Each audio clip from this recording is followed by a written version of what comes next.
نعيد ما ذكرته لكم أيها المسلمون: إن تأخير الصلاة عن وقتها لغير عذر لا يقبلها الله تبارك وتعالى.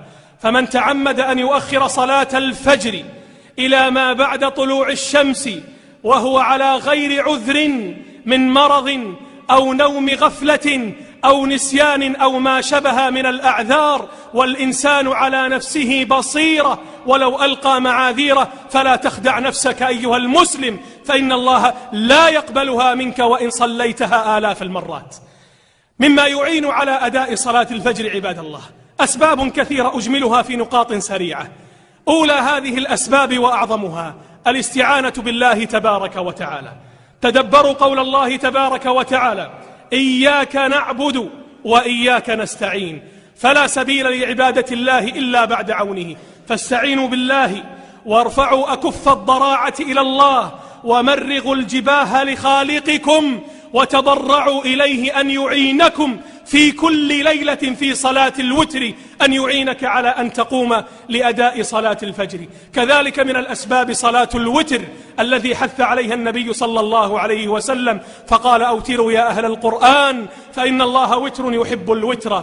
وكذلك من الأسباب النوم على طهارة ما استطعت إلى ذلك سبيلا، وأن تحرص أن تقول أذكار النوم، فأن تختم يومك وأنت قد ذكرت ربك، فإن ذلك من أعظم الأسباب المعينة على أداء صلاة الفجر جماعة. كذلك من أسباب أداء صلاة الفجر جماعة سبب عظيم البعد عن المعاصي والذنوب.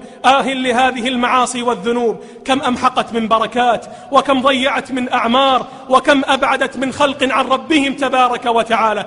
قل لي بالله عليك تقيم على هذه المعاصي والذنوب وهذه الفضائحيات التي تمحق الأخلاق والفضيلة، ثم ترجو من الله تبارك وتعالى أن يعينك على أداء هذه الصلاة العظيمة؟ لا وألف لا، فإن المعصية تجر أختها كما أن الطاعة تجر أختها. من أسباب ذلك كذلك ترك السهر، فإن النبي صلى الله عليه وسلم حذر من السهر، وكان عليه الصلاة والسلام يكره النوم قبل صلاة العشاء ويكره الحديث بعدها، إلا ما كان من الزوج إلى زوجته أو من الضيف لضيفه أو ما كان في هموم الأمة وما شابه ذلك لدقائق يسيرة لينام الإنسان ويستعين بهذه الراحة على قيام الليل وصلاة الفجر.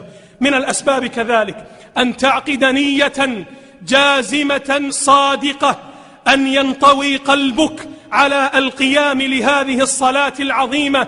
أما أن تفعل الأسباب المادية من وضع الساعة وما إلى ذلك وقد انطوى قلبك على إذا دقت الساعة مددت يدك عليها وأخمدت صوتها وعدت إلى النوم وتظن أن هذا يكون لك عذرا عند الله، فإنك تخادع نفسك أيها المسلم. كذلك الاستعانة بوضع المنبهات، لا سيما المنبهات التي تشتمل على الأذان لطرد الشيطان الرجيم في هذه اللحظات. كذلك من أعظم الأسباب أن تذكر الله تبارك وتعالى عندما تفتح عينيك والشيطان قد خيم عليك وأجلب عليك بخيله ورجله ومناك بالنوم والبقاء، فقل لا إله إلا الله واستعذ بالله من الشيطان الرجيم، تجد الإعانة من الله تبارك وتعالى. اللهم هل بلغت؟ اللهم فاشهد. اللهم هل بلغت؟ اللهم فاشهد.